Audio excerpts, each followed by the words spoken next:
Hello friends, welcome to my YouTube channel. ಇವತ್ತಿನ ವಿಡಿಯೋದಲ್ಲಿ IIT Dharwad ನೇಮಕಾತಿ 2024ರ ಮಾಹಿತಿಯನ್ನು ನೋಡೋಣ. ಹುದ್ದೆ ಹೆಸರು ಪ್ರಾಜೆಕ್ಟ್ ಇಂಜಿನಿಯರ್. ಒಟ್ಟು ಹುದ್ದೆಗಳು 2. ಉದ್ಯೋಗ ಸ್ಥಳ ಕರ್ನಾಟಕದ ಧಾರವಾಡದಲ್ಲಿ. ಅಭ್ಯರ್ಥಿಯು ಯಾವುದೇ ಮಾನ್ಯತೆ ಪಡೆದ ಮಂಡಳಿಯಿಂದ ಅಥವಾ ವಿಶ್ವವಿದ್ಯಾಲಯದಿಂದ ಎಲೆಕ್ಟ್ರಾನಿಕ್ಸ್ ಮತ್ತು ಕಮ್ಯುನಿಕೇಷನ್ ಇಂಜಿನಿಯರ್ನಲ್ಲಿ ಕಂಪ್ಯೂಟರ್ ಸೈನ್ಸ್ ಪದವಿಯನ್ನು ಪೂರ್ಣಗೊಳಿಸಿರಬೇಕು.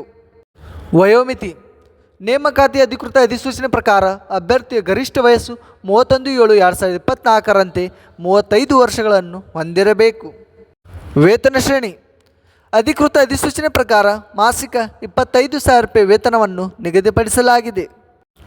ಅರ್ಜಿ ಶುಲ್ಕ: ಅರ್ಜಿ ಸಲ್ಲಿಸುವ ಅಭ್ಯರ್ಥಿಗಳಿಗೆ ಯಾವುದೇ ಅರ್ಜಿ ಶುಲ್ಕ ಇರುವುದಿಲ್ಲ.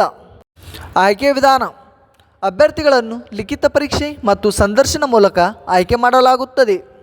ಪ್ರಮುಖ ದಿನಾಂಕಗಳು: ಆನ್ಲೈನ್ನಲ್ಲಿ ಅರ್ಜಿ ಸಲ್ಲಿಸುವ ಪ್ರಾರಂಭ ದಿನಾಂಕ 19/6/2024. ಆನ್ಲೈನ್ನಲ್ಲಿ ಅರ್ಜಿ ಸಲ್ಲಿಸುವ ಕೊನೆಯ ದಿನಾಂಕ 25/7/2024.